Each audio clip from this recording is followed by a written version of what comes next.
પ્રભુ ઈસુ ઉઠ્યા છે, આપણે વર્ષોથી જાણીએ છીએ ને એ સત્યતા છે.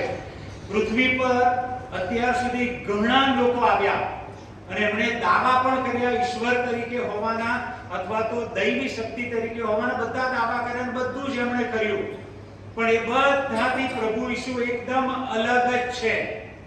એટલા માટે કે પ્રભુ ઈસુના બધા જ જે દાવા છે, ક્લેમ્સ ઓફ જીસસ, એ બધા સંપૂર્ણ થયા છે, થઈ રહ્યા છે અને થવાના છે. એટલે પ્રભુ ઈસુએ જે કંઈ દાવા કર્યા એ બધા જ સાચા ઠર્યા.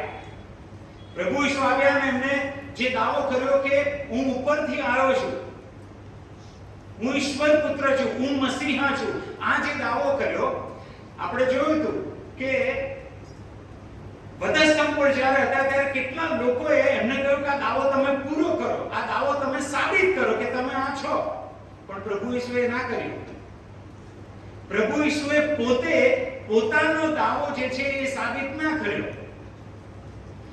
કેમ કે એ રાહ જોતા હતા કે એમના સ્વર્ગીય પિતા એમના સમયે એમના બધા દાવા સંપૂર્ણ કરવાના છે. હાલેલુયા.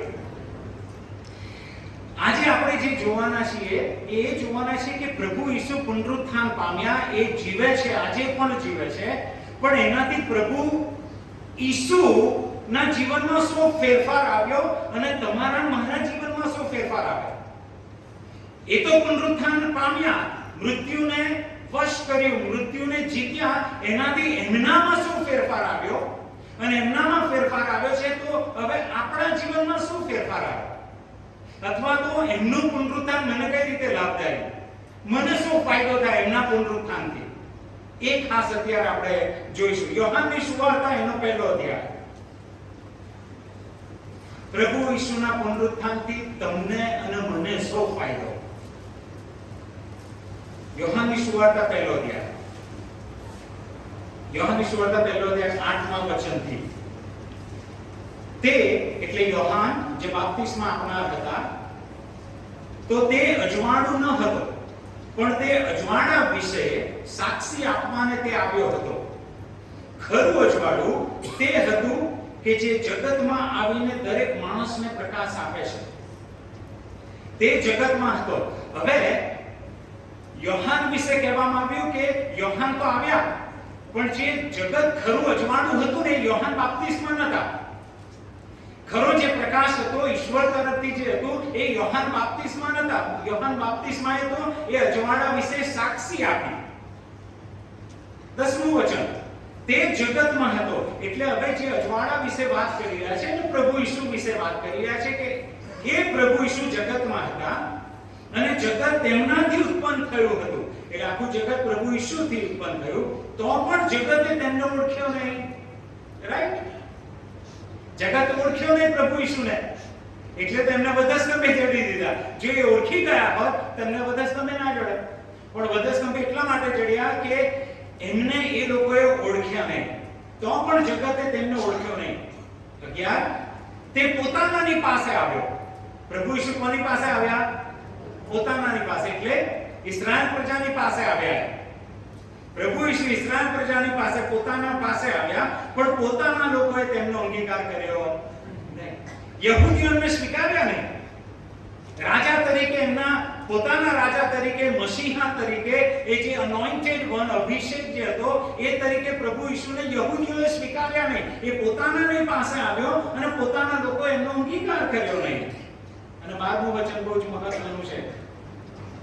આ લોકોએ અંગીકાર ના કર્યો, પણ બહાર કહે છે પણ જેટલાએ તેનો અંગીકાર કર્યો, પણ જેટલાએ પ્રભુ ઈસુનો અંગીકાર કર્યો, જેટલાએ પ્રભુ ઈસુને સ્વીકારી લીધા, તેટલાને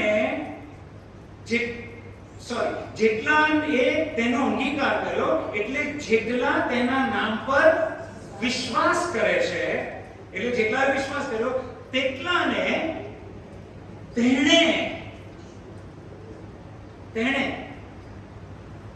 આ બહુ જ મહત્વનું પ્રતિકરણ છે. આ બહુ જ મહત્વનું અજવાળું તમારા મારા માટે છે.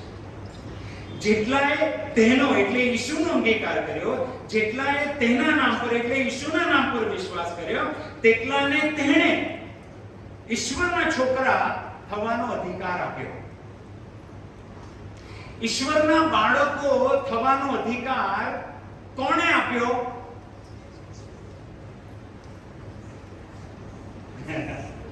આજ જો તમે સમજી ગયા ને તો પુનરુત્થાનનો દિવસ તમારો થઈ ગયો.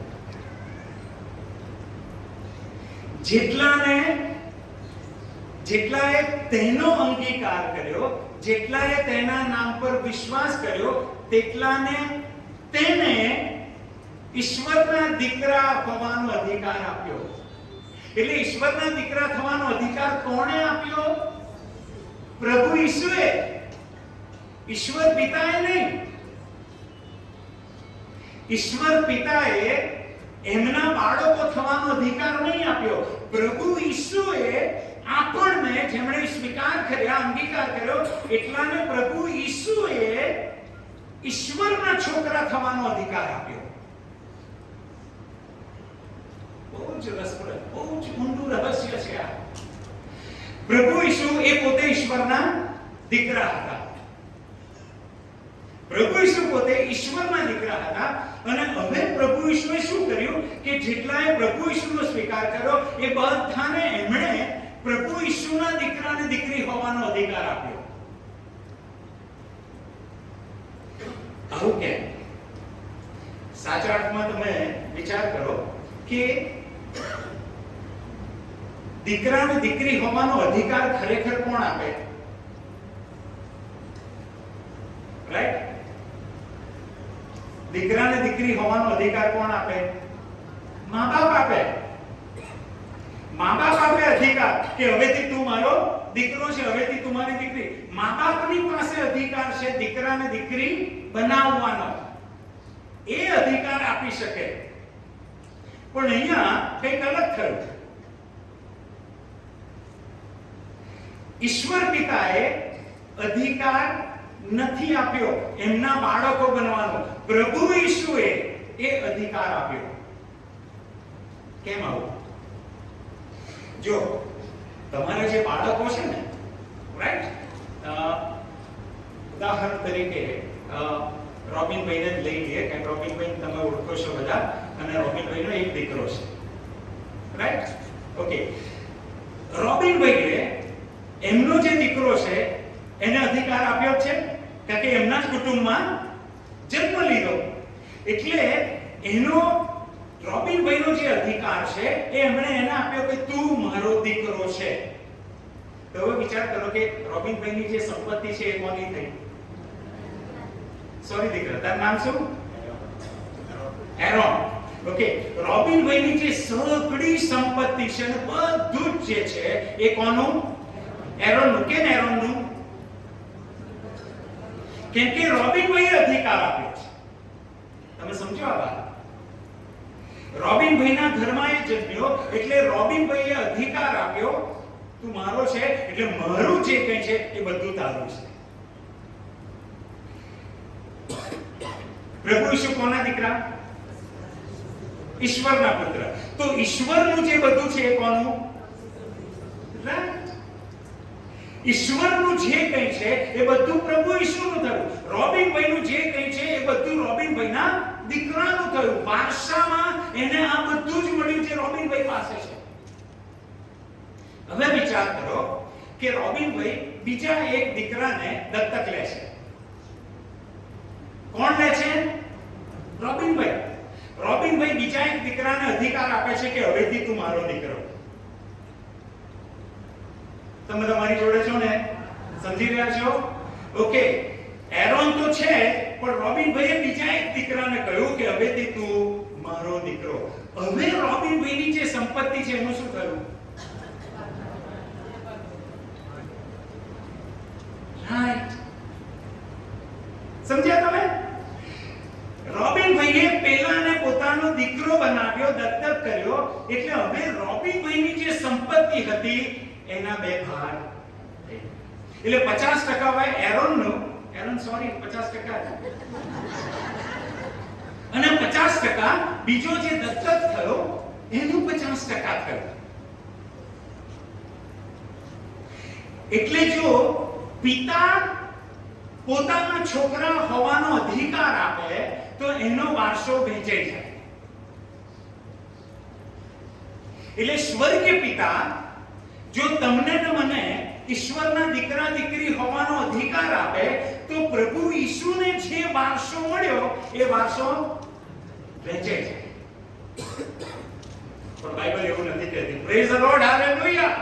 આ સમજો તમે, પુનરુત્થાનની અસર પ્રભુ ઈસુ પર શું થઈ અને તમારી મારી પર શું થઈ. પ્રભુ ઈસુ એ ઈશ્વરના એકમાત્ર દીકરા.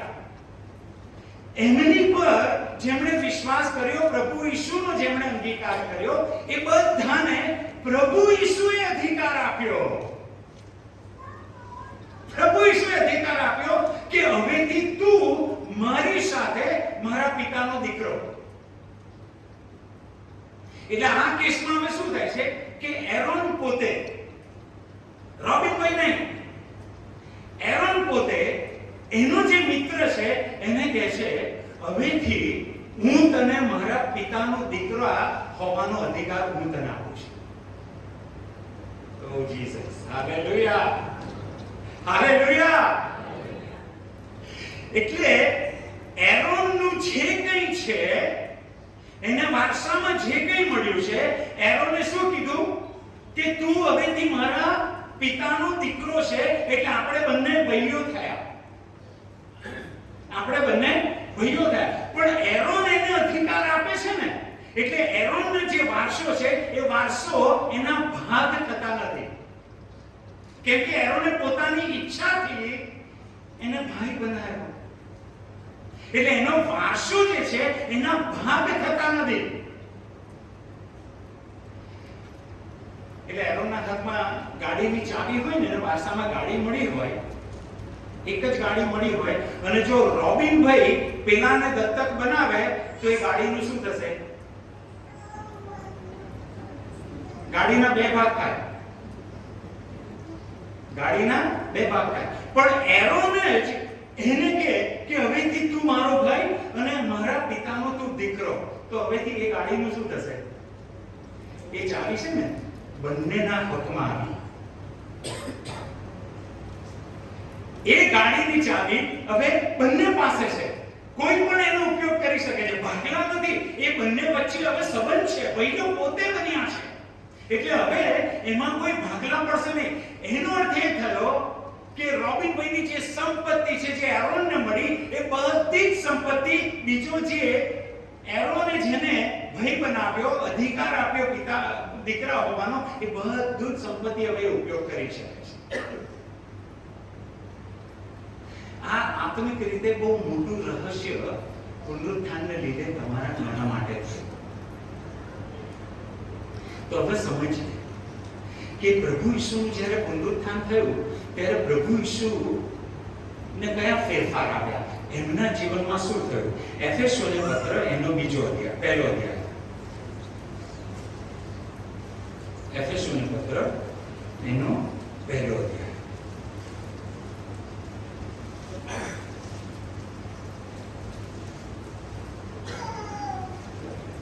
એનું 20મા વચનથી આગળ. એફએસી પહેલો અધ્યાય 20મા વચનથી આગળ. તેમણે એટલે ઈશ્વરે તે સામર્થ્ય ખ્રિસ્તમાં દેખાડીને તેમને મોયેલામાંથી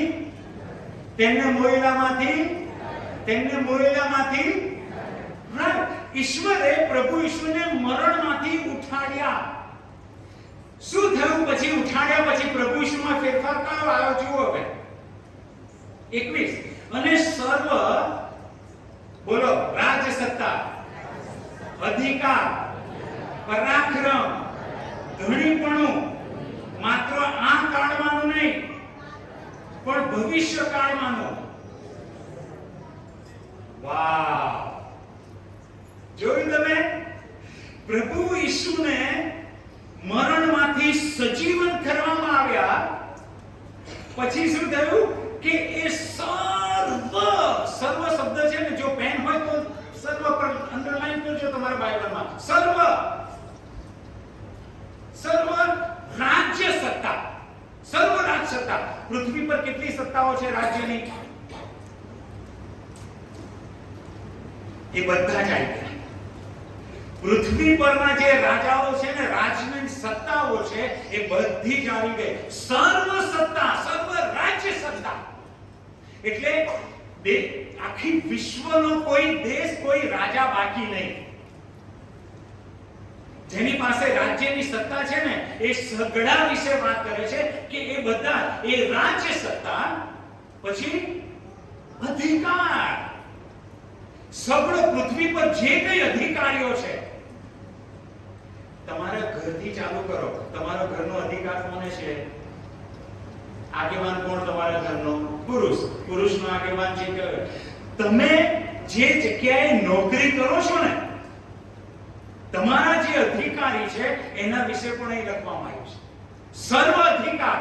સર્વ અધિકારમાં તમે જેની નીચે છો અને તમારી નીચે જે છે, એટલે તમે અધિકારી છો અથવા તો તમારા અધિકારી જે છે ને, એ બધા વિશે વાત કરવામાં આવી છે. તમારા અધિકારીઓ, પૃથ્વી પરનો જે કોઈ અધિકાર લઈને બેઠો છે ને, એ બધાની વાત અહીં લખવામાં આવી છે. સર્વ રાજ સત્તા, સર્વ અધિકાર અને પછી પરાક્રમ. પરાક્રમ એટલે સામર્થ, તાકાત. પૃથ્વી પર જે કોઈ તાકાતવાળા લોકો છે, અત્યારે તો આખા વિશ્વમાં શું ચાલી રહ્યું છે કે સુપર પાવર કોણ? હે ને? સુપર પાવર કોણ? એટમ ના જે વેપન્સ છે જેની પાસે, એ લોકો પોતાને માની રહ્યા છે કે અમે સુપર પાવર છીએ. હથિયારો, લેટેસ્ટ ટેકનોલોજી વાળા જેની પાસે છે, એ લોકો કહે છે કે અમે સુપર પાવર છીએ. એ લોકો કહે છે અમે પરાક્રમી છે, અમારામાં તાકાત છે. એ બધા જ અહીં આવી ગયા. એ પરાક્રમ, સામર્થ્ય, તાકાતની જે વાત કરે છે ને, પાવરની જે વાત કરે છે, બધા આવી ગયા. ધણીપણું, સર્વ રાજસત્તા, સર્વ અધિકાર, સર્વ પરાક્રમ, સર્વ ધણીપણું. અને એ આ સમયનું જ નહીં, આ કાળમાંનું જ નહીં, પણ ભવિષ્ય કાળમાંનું.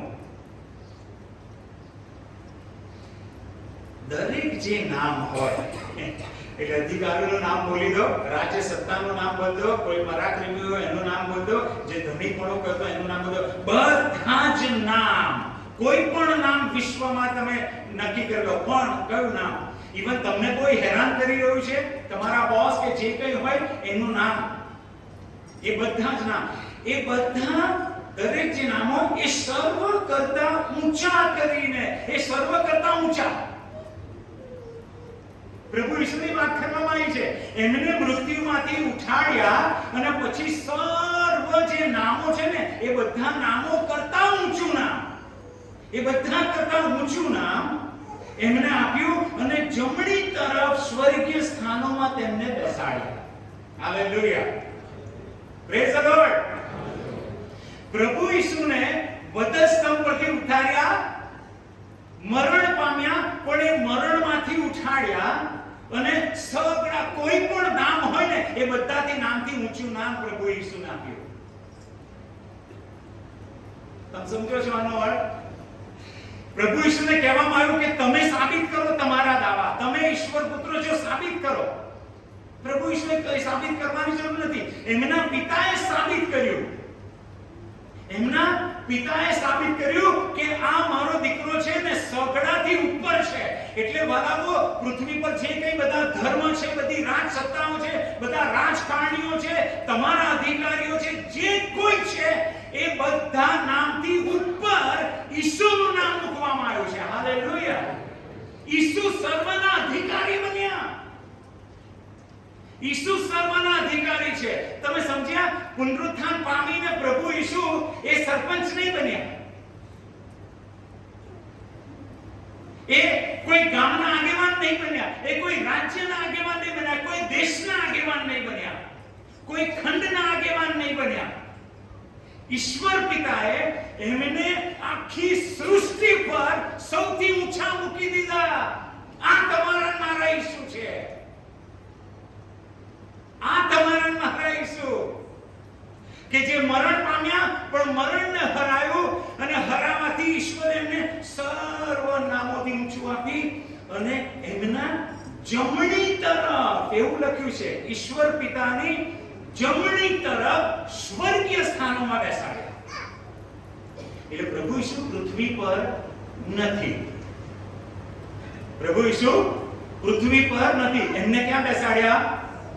બોલો, ક્યાં બેસાડ્યા? સ્વર્ગીય સ્થાનમાં, પિતાને જમણે હાથે. હવે ઈશ્વરનો જમણો હાથ જે બતાવે છે એ અલ્ટિમેટ પાવર, અલ્ટિમેટ ઓથોરિટી, સર્વોચ્ચ અધિકાર અને સર્વોચ્ચ સત્તા એ ઈશ્વરનો જમણો હાથ બતાવે છે. પ્રભુ ઈસુને ત્યાં બેસાડવામાં આવ્યા. એવું ઊંચું સત્તા અને રાજ્ય, પાવર બધું જ પ્રભુ ઈસુને આપવામાં આવ્યું. હા, પ્રભુ ઈસુ તમારા મારા, જેને આપણે આજે સવારે ગુણગાન ગાયા કે ઉઠ્યા છે, ઉઠ્યા છે, એ ઉઠ્યા છે અને આ કક્ષાએ પહોંચ્યા છે, આ અધિકાર છે.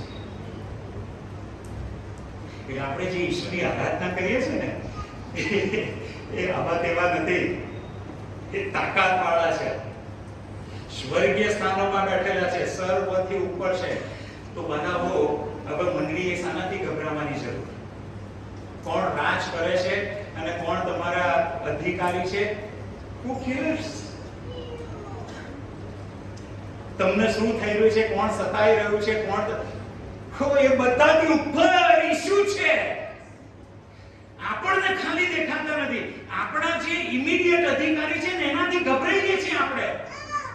આપણી પર જે સત્તાઓ આવે છે, આપણી પર જે સામર્થ્ય લઈને આવે છે, એ લોકોથી આપણે ગભરાઈએ છીએ. પણ વચન તો એવું કહે છે કે એ બધાથી ઉપર પ્રભુ ઈસુને બેસાડવામાં આવ્યા. એનો અર્થ શું થયો? તમારી બદલી થાય ને જોબ પર, તો વિશ્વાસ રાખજો કે ઈસુ જે તમારી બદલી કરી ને એની ઉપર ઈસુ છે. તમને જે હેરાન કરી રહ્યા છે એની ઉપર ઈસુ છે. આ તો એ અધિકારની વાત કરી. તમારા શરીરની વાત કરો. જે રોગ છે ને તમારા શરીરમાં, એ રોગનું નામ છે, તમને ખબર છે કયા રોગ છે? એ રોગનું જે નામ છે ને એના નામની ઉપર ઈસુનું નામ છે. ખાલી આ જે દેખીતી સત્તાઓ નહીં, આપણા શરીર પર પણ જે સત્તાઓ છે એ સત્તાઓની ઉપર પણ ઈસુનું નામ છે. એ રોગો, બીમારીઓ પર ઈસુનું નામ છે. ગરીબી છે ને ફાઇનાન્સ, એની ઉપર પણ ઈસુનું નામ છે. ઈસુ સગડાથી ઉપર છે. આ તમારા મારા ઈસુ પુનરુત્થાન પામીને આ ઈસુ બન્યા છે. એટલે તમે જે અત્યારે સંઘર્ષમાં છો ને બાળકો, સમજી લો કે તમે કયા ઈસુની આરાધના કરી રહ્યા છો. એ બોલશે તો થશે. એ સર્વની ઉપર અધિકારી છે. ખાલી એનો અધિકાર તમારે મારે જાણવાની જરૂર છે કે કોણ છે. જે સુબેદાર હતો ને, જેનો ચાકર બીમાર હતો, એ પ્રભુ ઈસુની સત્તા અને અધિકારને કેટલો જાણતો હતો, એ વિચાર કરો તમે. એમની પાસે જે એને પહેલા તો પ્રભુ ઈસુને કહેવડાવી મોકલ્યો શું કે પ્રભુ ઈસુ, મારો ચાકર છે ને એ બીમાર છે. તૈયાર બધા? ફરીથી બરોબર? સુબેદારે શું કહ્યું? મારો ચાકર બીમાર છે, પ્રભુ તમે મારા ઘરે આવો. બહુ ધ્યાનથી સાંભળજો. પહેલા એ શું કહે છે? પ્રભુ તમે મારા ઘરે આવો. એટલે એનો અર્થ શું કે પ્રભુ ઈસુ જ્યાં છે ને ત્યાંથી એ મારા ચાકરને સાજો કરી શકતા નથી. એમને ઘરે આવવું પડશે. બીજા અર્થમાં એ એવું માને છે કે પ્રભુ ઈસુ ઘરે આવશે ને મારા ચાકરને જો અડશે ને તો એમના અડવાથી એ સાજા થશે. એટલે તેમને ઘરે બોલાવે, તમે મારા ઘરે આવો ને. પ્રભુ ઈસુ કહે છે કે હું ઘરે આવીશ. જેવી સુબેદારને ખબર પડી ને કે પ્રભુ ઈસુ ઘરે આવી રહ્યા છે, એમણે સુબેદારે પ્રભુ ઈસુ રોકી દીધા કે કોણ કે ના આવે. પહેલા શું કીધું? ઘરે આવો. પણ હવે જ્યારે પ્રભુ ઈસુ આવી રહ્યા છે ત્યારે સુબેદાર કહે છે ના, ના આવશો મારા ઘરે. કેમ? સુબેદાર બહુ મોટું પ્રતિકરણ ઈસુ વિશે પામ્યો. સુબેદાર કહે છે કે પ્રભુ, મારી નીચે ઘણા સૈનિકો છે, મારી નીચે ઘણા સિપાહીઓ છે, રોમન સૈનિકો, અને હું એક જ શબ્દ કહું ને કે ઊભા થઈ જાઓ તો બધા ઊભા થઈ જશે. હું કહું બેસી જાવ તો બેસી જાય છે, હું કહું યુદ્ધ કરવા જાવ તો યુદ્ધ કરવા.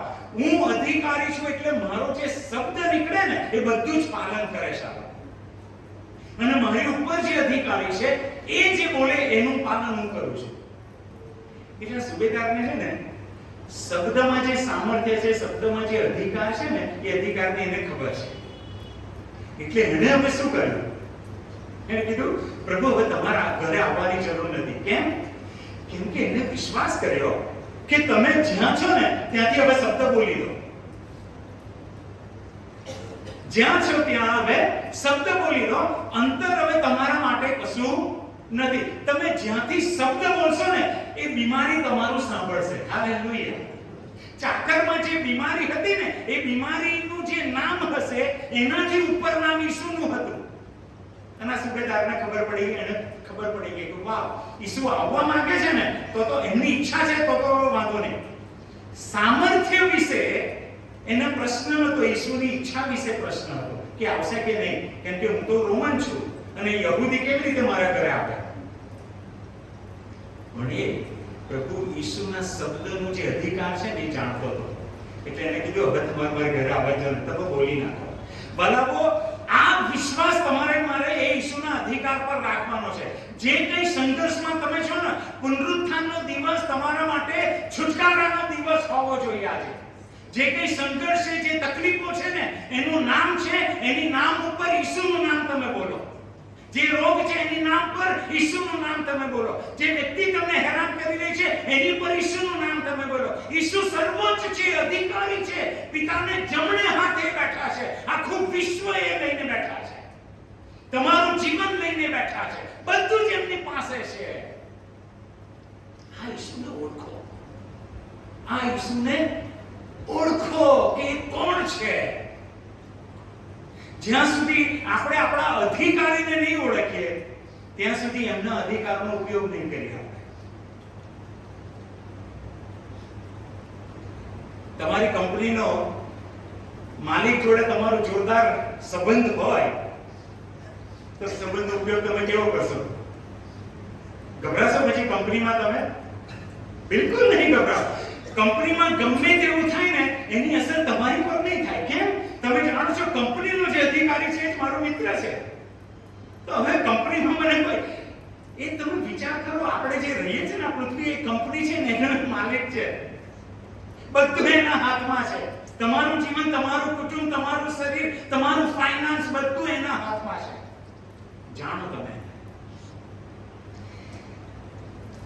અને બીજી બાબત આ ઈસુના જીવનમાં થયું. પુનરુત્થાન પામ્યા એ પિતાને જમણે હાથે સ્વર્ગીય સ્થાનમાં બેઠા. આ ઈસુના જીવનમાં ફેરફાર આવ્યા. પણ એ ઈસુનું પુનરુત્થાન હવે મને શું કરે છે?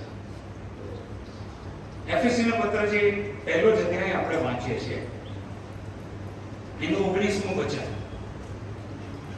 અને તેમની મહાન શક્તિના સામર્થ્ય પ્રમાણે આપણ વિશ્વાસ કરનારાઓમાં, કોનામાં? વિશ્વાસ કરનારાઓમાં. પ્લીઝ અંડરલાઈન કરજો. પેન હોય તો આ નોંધી લેજો કે આ જે છે ને એ કોના વિશે લખવામાં આવ્યું છે? વિશ્વાસ કરનારાઓમાં. તમે વિશ્વાસ કર્યો છે? Hello, praise the Lord. પ્રભુ ઈસુ પર વિશ્વાસ કર્યો છે? તો આપણા માટે લખવામાં આવ્યું છે. શું લખવામાં આવ્યું છે? આપણ વિશ્વાસ કરનારાઓમાં તેમની શક્તિનું મહત્વ શું છે તે તમે.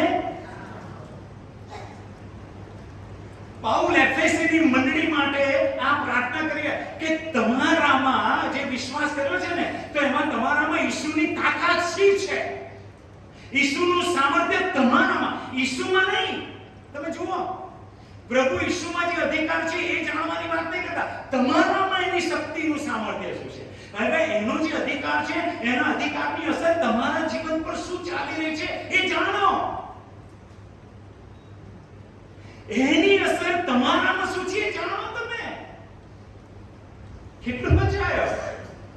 એનો અર્થ એ કે એફએસસીની મંડળીને હજુ ખબર નથી કે જે ઈસુ છે ને એનું સામર્થ્ય તમારામાં જે આવ્યું છે એ સામર્થ્યની તમને ખબર નથી.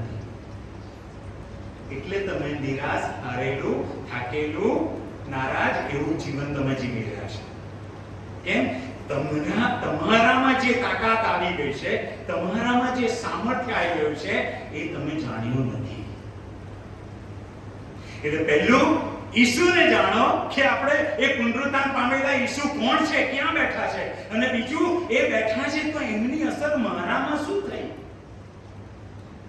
એ પુનરુત્થાન પામેલા પ્રભુની અસર મારામાં શું થઈ એ જાણો તમે. અને જાણો છો એની અસર શું થઈ? બહુ અજાયબ અસર પ્રભુ ઈસુની જે છે એ આપણી પર થઈ. Thank you. જો બીજા જ અધ્યાયમાં જો બીજા જ અધ્યાયમાં ચોથા વચનથી આગળ એફએસી 2:4 પણ ઈશ્વર જે કરુણાથી ભરપૂર છે તેમણે આપણા પર પ્રેમ રાખ્યો. તેમના અત્યંત પ્રેમને લીધે આપણે પાપમાં મોયેલા હતા ત્યારે તેમણે ખ્રિસ્તની સાથે આપણને સજીવન કર્યા. રોકાઈ જાઓ. પ્રભુ ઈસુને મરેલામાંથી સજીવન કર્યા, હા કે ના? હા. હવે શું કહે છે? તમને ઈસુની સાથે સજીવન કર્યા. વાહ! ઈસુને મરેલામાંથી સજીવન કર્યા, આપણને પણ ઈસુમાં સજીવન કર્યા. એટલે તમે મરેલા નથી. હવે ઈશ્વરના સંબંધમાં આપણે મરેલા નથી, આપણે જીવીએ છીએ. ખાલી સજીવન કર્યા એટલું જ નહીં, પછી શું થયું?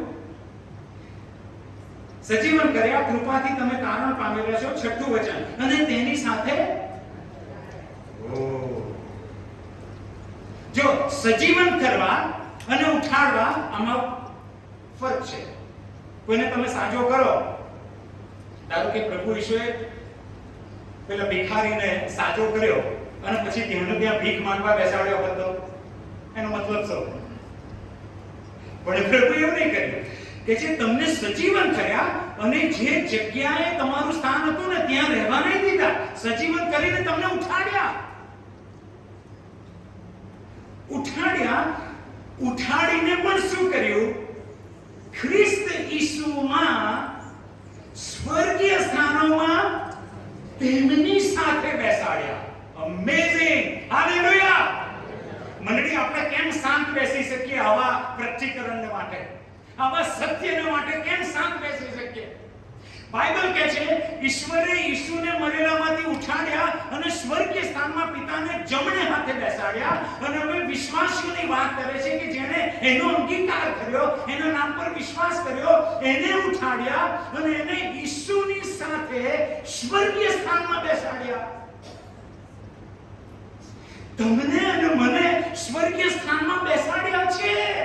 ઈસુમાં તમે બેઠા છીએ.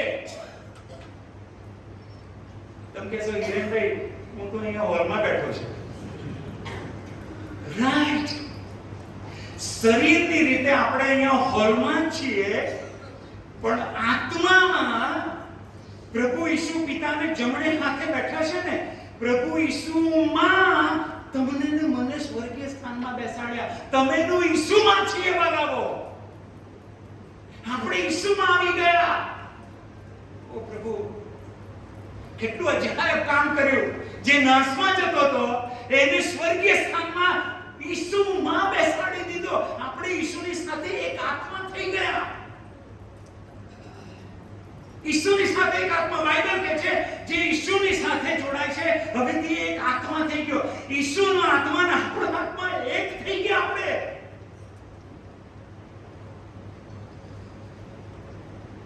તમે સમજો છો આનો અર્થ? એરોનની પાસે જે અધિકારો છે ને એ બધા જ અધિકારો હવે પેલો જે એને જે અધિકાર આપ્યો ને એ બધા જ અધિકારો હવે એને હાથમાં આવ્યા. અધિકારોનો ભાગ પડ્યો નથી. એરોનનું જે કંઈ સર્વસ્વ છે એ બધું જ પેલાનું થઈ ગયું. એનો અર્થ એ કે ઈસુનું જે કંઈ છે ઈસુએ તમને ને મને દત્તક એના બનાયા. ઈશ્વરના દીકરા હોવાનો અધિકાર ઈશુએ આપણને આપ્યો. તો ઈશુને જે વારસો મળ્યો ને એના ભાગ નહીં થયા. હવે એ તમારા મારા માટે ખુલ્લું કરી દેવામાં આવ્યું. ઈસુ કહે છે આ મારો અધિકાર છે, મારી સત્તા છે. હવે એ જ અધિકાર સત્તા તમારી છે, કેમ કે હું ઈશ્વરનો દીકરો છું અને તમે ઈશ્વરના દીકરા થયા. સમજો આ બાબત. વાહ! તમે અહીં બેઠા છો ને, પણ ખરેખર તમે ઈશુની સાથે જે સ્વર્ગીય સ્થાનમાં બેઠા છો ને, ત્યાંથી તમે હવે જીવન જીવો છો. પૃથ્વી પરથી નહીં, ત્યાંથી જીવન જીવો. ત્યાંથી તમે ઓર્ડર આપી શકો છો.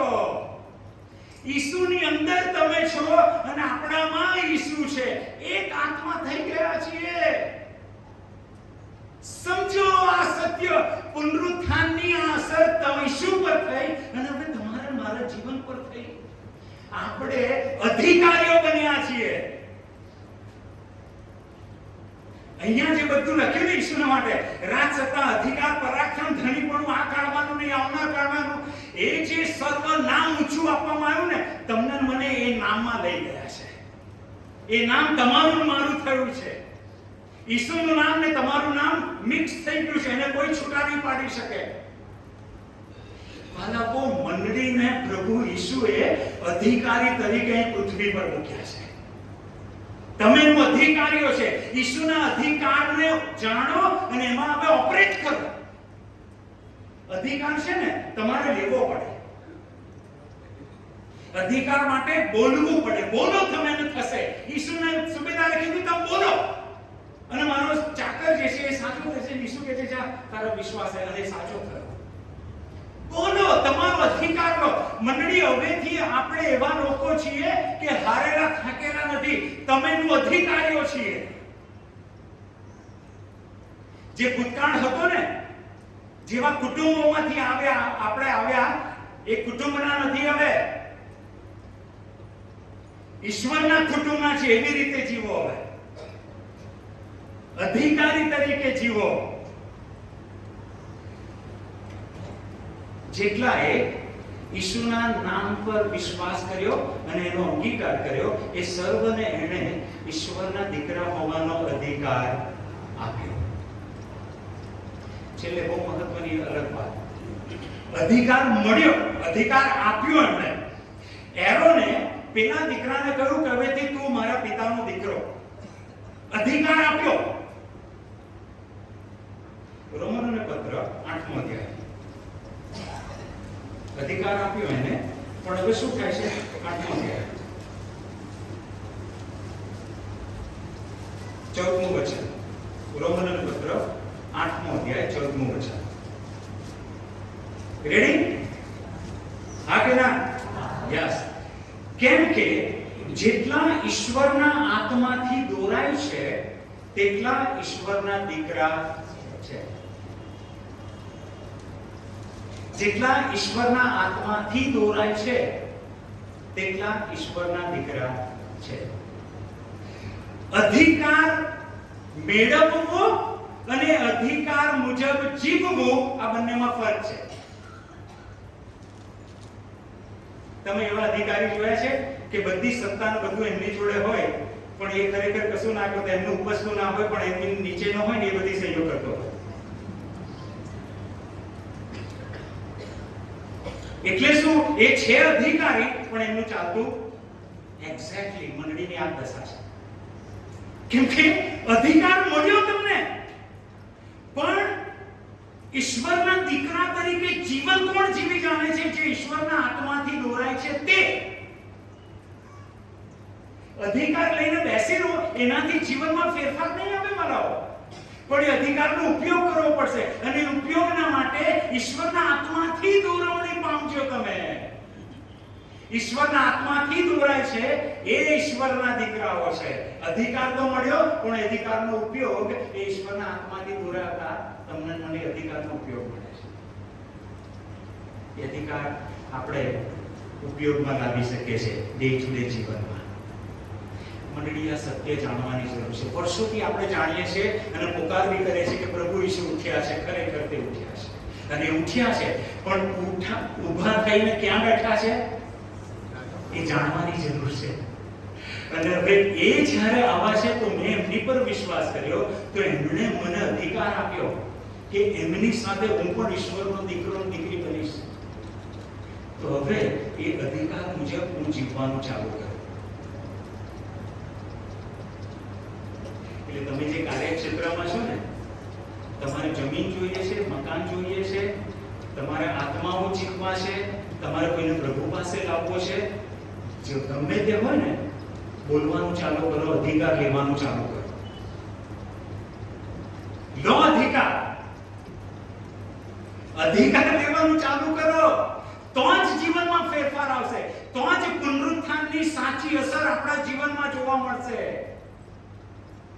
ભલાવો આ વચન સાથે હું અહીંથી જઈ રહ્યો છું કે તમે જાણો કે એની શક્તિનું સામર્થ્ય તમારામાં શું છે, આપણામાં શું છે, તાકાત હવે કેવી આવી એ જાણી લો. હવે તમે તો જ આ અઠવાડિયે તમારા માટે સફળ થયું.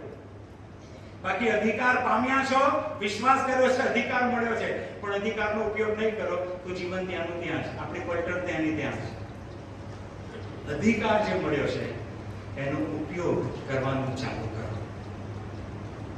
અને જે વિશ્વાસીઓ અને જે મંડળીઓ, જે ગ્રુપ આ અધિકારનો ઉપયોગ કરે છે ને, એ લોકો વૃદ્ધિ પામી રહ્યા છે, એ લોકો આગળ વધી રહ્યા છે. અધિકારનો ઉપયોગ કરો. થોડા વખત પહેલા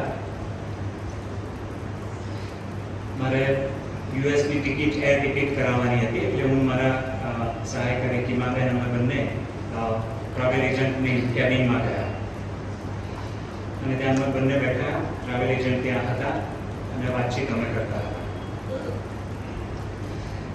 હવે જ્યારે આપણે કોઈની સાથે ડીલ કરીએ છીએ ને, તો હંમેશા યાદ રાખીએ કે આપણે અધિકારીઓ છીએ. આપણે અધિકારીઓ છીએ.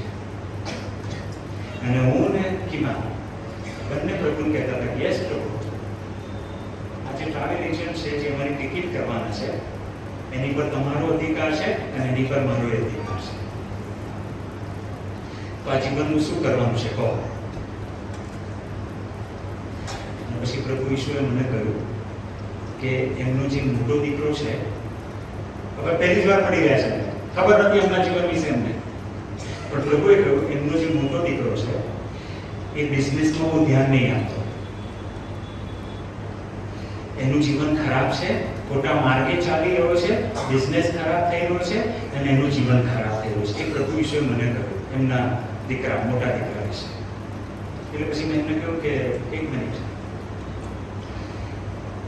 તમારો મોટો જે દીકરો છે ને, એનું આ પ્રમાણેનું છે કે એનું જીવન બરોબર નથી, બિઝનેસમાં ધ્યાન નહીં આપતો અને એ અધોગતિના પંથે છે. અને જે ટ્રાવેલ એજન્ટ ભાઈ હતા ને, એ એકદમ આશ્ચર્ય પામ્યા અને એમના શબ્દોમાં કીધું કે તમારી પાસે તો કોઈ સત છે. મેં મનમાં કીધું, સત નહીં, મારી પાસે સત્ય છે.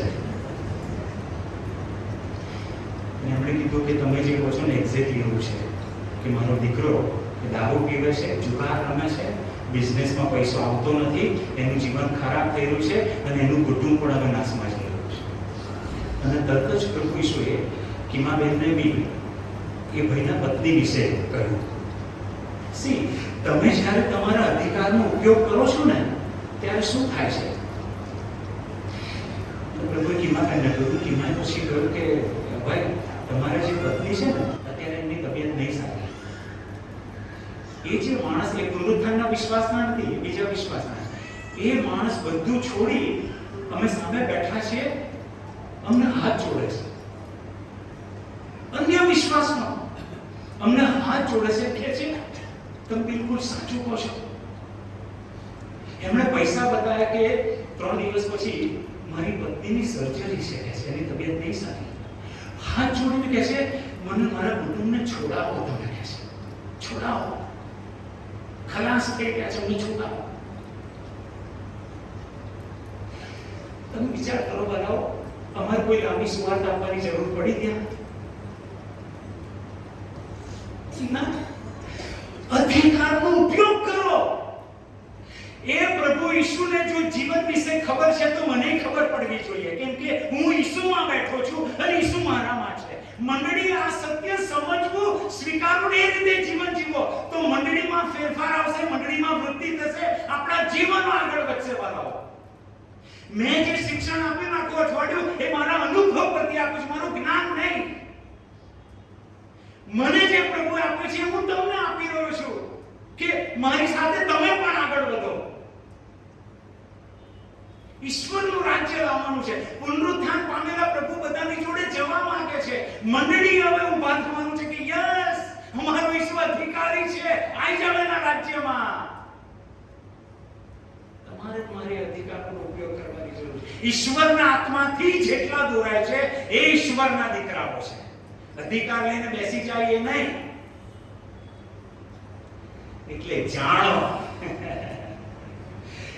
એમને જાણો જે બેઠા છે કોણ છે, અને તમારામાં જે અધિકારો આયા છે, ઈસુ જે આયા છે ને, એ ઈસુને ઓળખો. ઈસુને ઓળખો. તમને કહું કે આત્માની તો એવી ઊંડાણની વાતો છે હું તમને નહીં કહી શકતો, કારણ હું જાણું છું કે અઠવાડિયામાં તમને બહુ જ ભારે પડ્યું છે, ઘણા બધા નહીં સમજ પડી. પણ ઈશ્વરના આત્માના ઊંડા રહસ્યો છે, એમાં તમે જશો ભરપૂરીપણે તમારો ઉપયોગ થશે. પ્રભુએ કીધું હું જીવન આપવા આવ્યો છું ને, ભરપૂર જીવન આપવા આવ્યો છું. ભરપૂર જીવન, એનાથી ઓછું ના લેશો, ઓછું ના લેશો, ભરપૂર જ માગજો અને ભરપૂર જીવન તમને આપશે. આજે પુનરુત્થાનનો જે પ્રભુ છે એ સર્વોચ્ચ બેઠો છે, સર્વથી ઊંચો બેઠો છે, અને તમે એની જોડે બેઠા છીએ. આ યાદ રાખજો. અને આ સત્ય અને સામર્થ્ય હું તમને આપીને જઉં છું કે ઈસુ આ પલટણને આ સત્યની સમજણ આપે અને આ સત્યમાં આગળ વધવા